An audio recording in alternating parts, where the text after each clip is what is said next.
तर आता आपण आलो आहोत आपल्या सुपारीच्या बागेमध्ये आणि आपण ही आपली सुपारीची बाग आज पाहणार आहोत.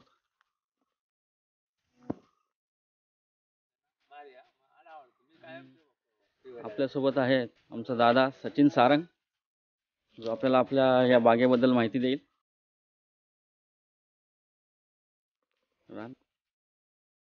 सुरेंद्र सारंग ते माहिती देत आहेत. साधारण आपली किती सुपारीची झाडं असतील? 1000 ते 1500 पर्यंत. 1000 ते 1500 सुपारीची झाडं आहेत आणि त्यामध्ये माडाची झाडं देखील दिसत आहेत. माडाची झाडं किती असतील? 50-60 आहेत.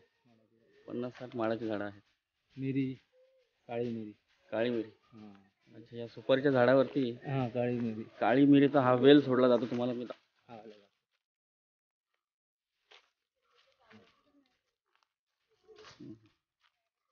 या सुपारीच्या झाडावरती ही वेल तुम्हाला जी दिसते ही काळी मिरी, आपण जी गरम मसाल्यामध्ये वापरतो त्या काळ्या मिरीची वेल आहे ही. कोकमचं झाड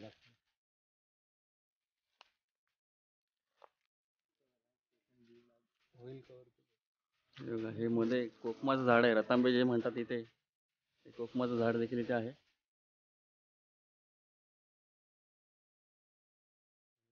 आणि बागेतील विहीर आपली, या विहिरीतून पंपाने इथे सगळं पाणी मारलं जातं.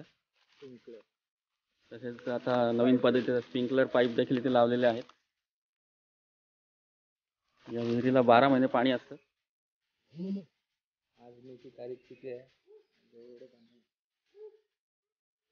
आज मे महिन्यात मी हा व्हिडिओ बनवत आहे, तरी एक देखील इथे एवढं पाणी आहे.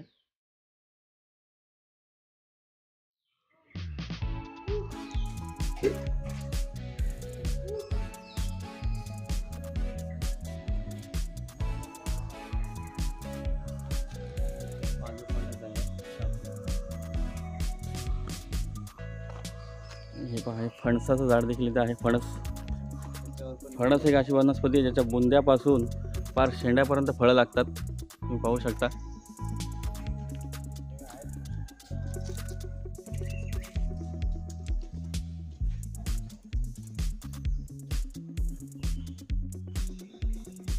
अशी आपली ही साधारण किती एकर जमीन आहे? 2 एकरामध्ये ही आपली संपूर्ण सुपारीची बाग आहे, ज्यामध्ये मध्ये मध्ये फणस आणि माडाची देखील झाडं आहेत, काळी मिरीची झाडं आहे, म्हणजे वेल आहेत. अशा प्रकारे या एकाच बागेमध्ये आपल्याला वेगवेगळ्या प्रकारच्या वनस्पती आढळतात. खूप छान वाटतं या बागेमध्ये फिरताना आणि वेगवेगळ्या पक्ष्यांचे आवाज देखील आपल्याला इथे ऐकायला मिळतात.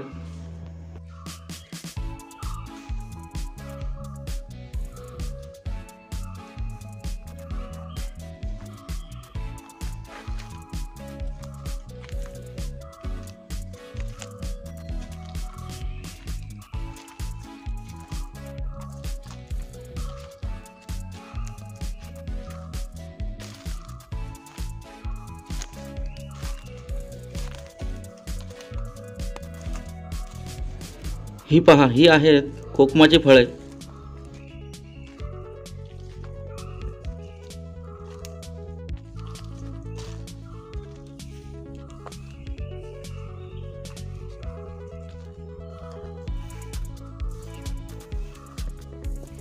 वगैरे आता ही सुपारीची सोपं आपल्याला जी बघत आहोत आपण, सुपारीची सोपं. आता नवीन पद्धतीमध्ये या सोपांपासून पेपर डिश नाही म्हणता येणार, या सोपांचे डिश आणि जे पूजेचे द्रोण असतात ते बनवले जातात या सोपांपासून. जेवायच्या पत्रावळ्या देखील याच्यापासून बनतात. बाऊल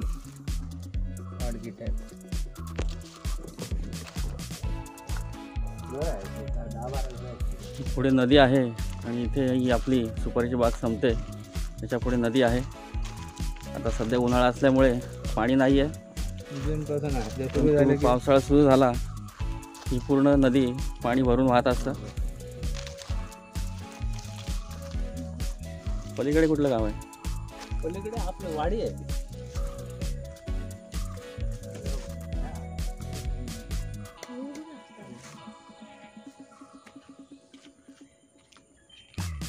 सगळं नदीचं पात्र आपण बघतो आहोत.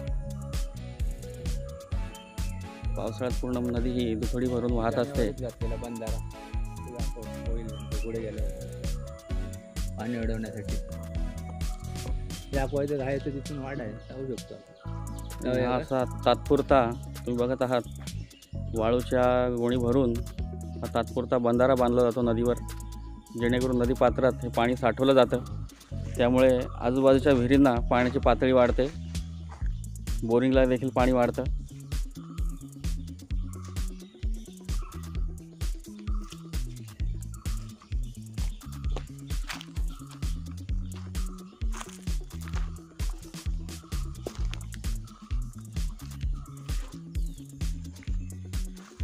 बागेच्या बाजूला हे होळ आहे, जिथे व्हाळी म्हणतात. इथे जे डोंगरातून पाणी येतं ते पुढे जाऊन नदीला मिळतं. ह्या नदीला मिळतं.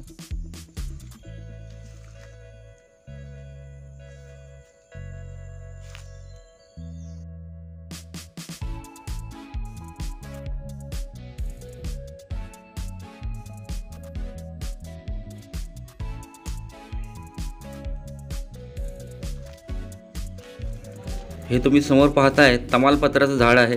गरम मसाल्यामध्ये आपण जे वापरतो तेजपत्ता म्हणतात किंवा तमालपत्र, त्याचं हे झाड आहे. तर मग मित्रांनो, कशी वाटली आमची सुपारीची बाग आणि आपला हा व्हिडिओ आपल्याला कसा वाटला हे कमेंटमध्ये नक्की कळवा. आणि आपलं चॅनल राज सारंग ब्लॉग्सला सबस्क्राईब करायला विसरू नका. धन्यवाद.